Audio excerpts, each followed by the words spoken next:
जब भी मेरा बच्चा हमें कर्व्ड पाथ पे चलना होता है, कैसे चलना होता है? कर्व्ड पाथ पे। ये देखो कर्व्ड पाथ, यहां बहुत अच्छा कर्व्ड पाथ है ये वाला।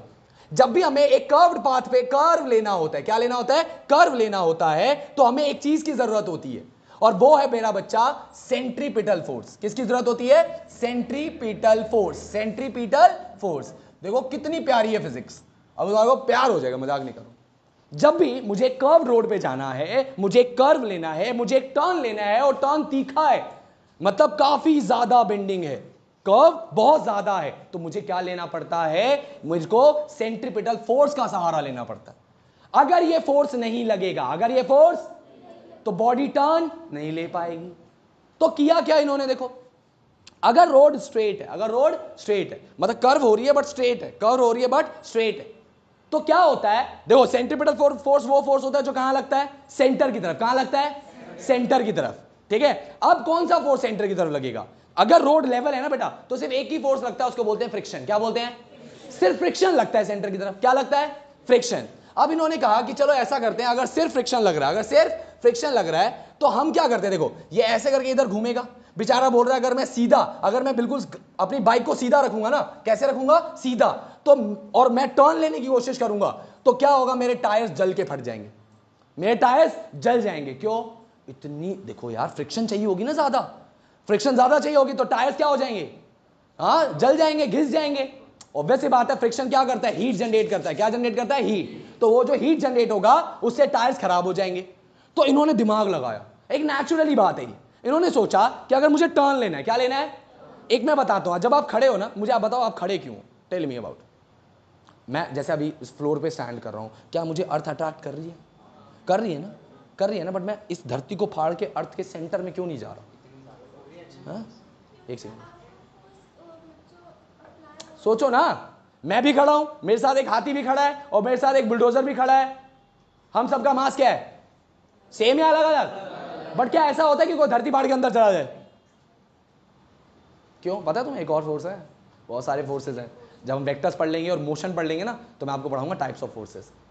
ठीक है, उसमें ही बताऊंगा।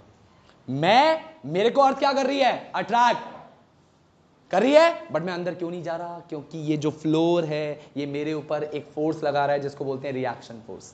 क्या बोलते हैं बेटा? Reaction force. उस वजह से मैं नहीं जा रहा। तो होता क्या है, सुनना ध्यान से, अब पूरी फील के साथ बताऊंगा। होता ही है मेरे बच्चे कि जब, देखो वेक्टर्स है सारा, तुम्हें लग रहा होगा भैया यार आउट ऑफ द टॉपिक जा रहे हो, वेक्टर्स तो है ही नहीं इसमें कहीं, सारा वेक्टर्स है। होता ये है कि जब मेरे पास एक कर्व्ड रोड आएगा, कैसा रोड आएगा? एक कर्व्ड रोड आएगा बच्चे, तो अकेला फ्रिक्शन मुझे बचा नहीं पाएगा। और मान लो अगर किसी दिन बारिश हो गई, बारिश वाले दिन एक्सीडेंट्स क्यों होते हैं बताओ? सबसे ज्यादा एक्सीडेंट्स क्यों होते हैं? फ्रिक्शन कम हो जाता है। फ्रिक्शन कम हो जाता है तो टर्न नहीं लिया जाता। पहाड़ों पे तो बारिश में जाना ही नहीं, खाई में ही गिरोगे। मजाक नहीं है ये, पहाड़ों पे बारिश में नहीं जाते। देखो कहानी अब पूरी सुनना ध्यान से। मान लो ये एक रोड है, कर्व्ड रोड है। कैसा रोड है बेटा? कर्व्ड है ना, बिल्कुल। हाँ, ये इसका सेंटर। मान लो मैं गाड़ी लेकर XYZ लेकर यहां पहुंचा, ये उसके टायर्स हैं। टायर्स पे अंदर की तरफ लग रहा है फ्रिक्शन। क्या लग रहा है? फ्रिक्शन लग रहा है। लेकिन ये जो फ्रिक्शन है, ये अगर मुझे सेंट्रीपिटल फोर्स चाहिए, तो फ्रिक्शन की ज्यादा अमाउंट चाहिए, तो उससे मेरे टायर्स क्या हो रहे हैं? खराब। और मान लो किसी दिन बारिश हो गई, तो टायर्स भी फ्रिक्शन प्रोवाइड नहीं कर पाएंगे, मतलब मैं टर्न नहीं ले पाऊंगा। तो क्या होगा? मैं आऊंगा ऐसे, देखो मैं आऊंगा ऐसे, टर्न लेने की जगह बेटा मैं क्या चला जाऊंगा? ऐसे डिवाइडर से टकरा जाऊंगा। किससे टकरा जाऊंगा? डिवाइडर से, और सीधा खाई में। मजाक नहीं, सच बात है। अनपढ़ों को जब गाड़ी दे दो ना चलाने के लिए, खाई में ही गिरते हैं। और ये रियलिटी है, तुम मजाक ले रहे हो। तो उनको पता चल गया, सारे तो अनपढ़ ही हैं, दिल्ली से आएंगे, वेस्ट दिल्ली से। तो उन्होंने क्या करा? उन्होंने कहा कि ऐसा करते हैं, इनको बचाने के लिए ना हम अपने रोड का इनर एज अंदर कर देते हैं और आउटर एज को थोड़ा रेज कर देते हैं। आउटर एज को थोड़ा रेज कर देते हैं। इससे हुआ क्या?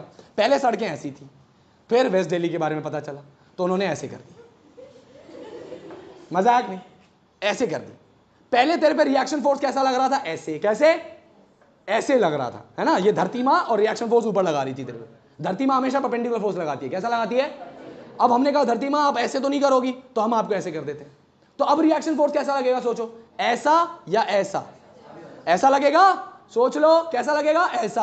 अब सुनो, अगर रिएक्शन फोर्स ऐसे पकड़ेगा बेटा, वैसे तेरे हालात नहीं है बट फिर भी नहीं, बीमार है बेटा तुम, क्या समझते हो मैं हमेशा बॉडी शेमिंग करता हूँ? मेरी खुद की देखी है हालत। ये देखो, अगर रिएक्शन फोर्स ऐसा हो गया, हाँ बच्चे, तो इसके कितने कंपोनेंट्स बनाए जा सकते हैं? 2। देखो इमेजिन करो, हाँ, एक ये वाला, हाँ, और एक ऑब्वियसली ये वाला। देखो ना, ये रिएक्शन फोर्स है, पहले रिएक्शन फोर्स ऐसा, अब क्योंकि रोड टिल्ट हो गई तो रिएक्शन फोर्स भी हो गया टिल्ट हो गया, ये वाई एक्सेस और ये एक्स एक्सेस, ये वाई एक्सेस और ये एक्स एक्सेस, समझना ध्यान से। तो ये जो रिएक्शन फोर्स है, अब मैं क्या इसको डिवाइड कर सकता हूं, इसके कितने कंपोनेंट बन गए नैतिक? 2। एक बन गया बेटा, इसको हम बोलते हैं वर्टिकल कंपोनेंट। क्या बोलते हैं? वर्टिकल कंपोनेंट, क्योंकि ऊपर है ना वर्टिकल, और इसको बोलते हैं हॉरिजॉन्टल कंपोनेंट। अब देखो वर्टिकल कंपोनेंट किसको बैलेंस करेगा? मेरे वेट को। किसको? वेट को, जो नीचे लग रहा था उसको कौन बैलेंस करेगा? Vertical component. और ये जो हॉरिजॉन्टल कंपोनेंट ये कहां लग रहा है? सेंटर की तरफ। देखो सड़क ऐसी थी ना, हाँ सर, तो सेंटर इधर होगा, कर्व ऐसे था, कर्व ऐसे था, तो ये कहां लग रहा है? सेंटर की तरफ। तो ये किसको हेल्प करेगा? फ्रिक्शन को। अब फ्रिक्शन और ये मिलकर क्या देंगे? Centripetal force. तो अब हमारी जो डिपेंडेंस है वो सेंट्रीपिटल फोर्स पे बढ़ गई या कम हो गई? कम हो गई। ऐसे दोबारा से समझाता हूं, क्या दिक्कत? पकड़ो अपने में। देखो कहानी बड़ी सिंपल है, इसको समझने के लिए ना आपको सिर्फ और सिर्फ थोड़ा सा दिमाग लगाना है कि यार अगर नॉर्मल बंदा है ना, जैसे अगर वो ऐसे है तो उसके ऊपर रिएक्शन इधर लग रहा है, फ्रिक्शन इधर लग रहा है। फ्रिक्शन कहां लग रहा है? इधर। अब उसने क्या करा, अपनी बॉडी को या तो वो खुद टिल्ट हो जाए, जैसे देखो बाइकर्स खुद टिल्ट होते हैं। अगर मान ले बाइकर टिल्ट हो गया तो अब उसका रिएक्शन फोर्स कैसा लगेगा? ऐसा। हाँ सोचो, उस पर ग्रेविटी कहां लग रही है? नीचे। हाँ, पहले भी ग्रेविटी नीचे लग रही थी। अब सुनना, अब देखो, और फ्रिक्शन कहां लग रहा है? इधर। ऊपर मैंने अपनी मर्जी से एक एक्सिस बना दिया। क्या अब वो थीटा एंगल से टिल्ट हो गया? हाँ, पहले वो ऐसे जा रहा था स्कूटी लेके, गाड़ी लेके, अब वो क्या हो गया? थोड़ा टिल्ट हो गया। क्या हो गया? टिल्ट। होते हैं बाइकर्स टिल्ट, तुमने देखा है। तो जब वो टिल्ट होगा तो उसका जो ये पहले ये आर था, अब ये आर बन गया है। तो इस आर का इधर वाला कंपोनेंट क्या कहलाएगा? R cos theta.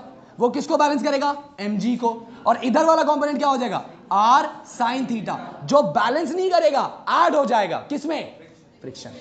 क्योंकि अब सेंटर की तरफ कितने फोर्स लगेंगे? 2, एक आर साइन थीटा और एक फ्रिक्शन, आर साइन थीटा और एक फ्रिक्शन। और अब ये दोनों मिलकर क्या देंगे? सेंट्रीपिटल। मतलब इसके ऊपर डिपेंडेंस बढ़ गई कि कम हो गई? कम हो गई। पहले अकेला फ्रिक्शन कह रहा था कि मैं तेरी मदद करूंगा घूमने में, मैं तेरी मदद करूंगा टर्न लेने में, लेकिन फिर हमने कहा नहीं, हाँ आत्मनिर्भर, थोड़ा टिल्ट हो जाओ, ठीक है, थोड़ा टिल्ट हो जाओ। टिल्ट हो गए, आपका रिएक्शन फोर्स ऐसे हो जाएगा। अब आपके रिएक्शन फोर्स के 2 कंपोनेंट, एक आर कॉस थीटा और एक R sine theta. R cos theta आपके वेट को बैलेंस करेगा और आर साइन थीटा आपको क्या प्रोवाइड करेगा? फ्रिक्शन को हेल्प करेगा, ताकि वो क्या प्रोवाइड करे? Centripetal force. और आप क्या ले सको? टर्न। इसमें आपके लिए फिजिक्स सिर्फ इतनी थी कि आपके रिएक्शन का जो आपका आर फोर्स था उसके भैया ने कर दिए 2 कंपोनेंट। कितने कर दिए? 2, एक आर कॉस थीटा और एक आर साइन थीटा। यहां हमने सिर्फ वेक्टर्स को सीखा कि वेक्टर को रिजॉल्व किया जा सकता है, वेक्टर को रिजॉल्व करते हैं बेटा। समझ में आया? तो ये चीजें आप, ये पता है आप कब पढ़ोगे? आज क्या चल रहा है? अप्रैल चल रहा है ना, जून में पढ़ोगे ये चीजें आप, है ना। जून मंथ में आपका न्यूटन लॉ ऑफ मोशन शुरू होगा, तब जाकर आपको ये सब चीजें पढ़ने का मौका मिले। बेटा आर साइन थीटा और फ्रिक्शन मिल गए ना, क्योंकि दोनों की डायरेक्शन क्या हो गई? सेम। तो अब ये दोनों मिलकर क्या बनाएंगे? जैसे मान ले मैं कह रहा हूं कि अगर तुझे टर्न लेना है, अगर तुझे 100 न्यूटन का फ्रिक्शन, 100 न्यूटन का फोर्स चाहिए, मतलब सेंट्रीपिटल फोर्स की रिक्वायरमेंट कितनी है? यहां ध्यान होना चाहिए, सेंट्रीपिटल फोर्स की रिक्वायरमेंट कितनी है? 100 न्यूटन। कितनी? पहले फ्रिक्शन अकेला 100 न्यूटन कर रहा था बेचारा, और करते करते टायर घिस गए। हर बार जब मैं टर्न लेता था मेरे टायर खराब हो जाते थे, और कई बार तो मुझे ऐसा लगता था शायद मैं टर्न ले भी नहीं पाऊंगा, और डिवाइडर की तरफ चला जाता था, क्योंकि टर्न मेरे को प्रॉपर लिया नहीं जाता था, क्योंकि 100 न्यूटन अकेला फ्रिक्शन नहीं दे पा रहा था। फिर मैंने एक दिन दिमाग लगाया, मैं कहता हूं या तो मैं रोड को टेढ़ा कर दूं ताकि मेरा रिएक्शन ऑटोमेटिकली ऐसा हो जाए, या मैं खुद ही ऐसा हो जाऊं, या तो मैं खुद ही ऐसा हो जाऊं। जब मैं खुद ही टिल्ट हो जाऊंगा तो मेरा रिएक्शन ऐसे की जगह हो जाएगा ऐसे, है ना। जैसे ही ऐसा होगा उसके 2 कंपोनेंट बन जाएंगे। कितने कंपोनेंट? 2, एक आर कॉस थीटा और एक R sine theta. R sine theta, समझ गए? तो पहले अकेला फ्रिक्शन 100 न्यूटन दे रहा था, अब आर साइन थीटा और फ्रिक्शन मिलकर कितना देंगे? 100। तो फ्रिक्शन कम हो लगेगा कि नहीं लगेगा? टायर्स बचेंगे कि नहीं बचेंगे? और हमारी जान भी बच सकती है। समझ रहे हो? तो ये आपको यहां मैंने फ्रिक्शन नहीं समझा रहा हूं, रिएक्शन नहीं समझा रहा हूं, मैं आपको यहां पे रिजॉल्व करना सिखाया कि देख बेटा, ये जब टॉपिक पढ़ेगा तब भी मैं तेरे को वेक्टर रिजोल्यूशन याद दिलाऊंगा।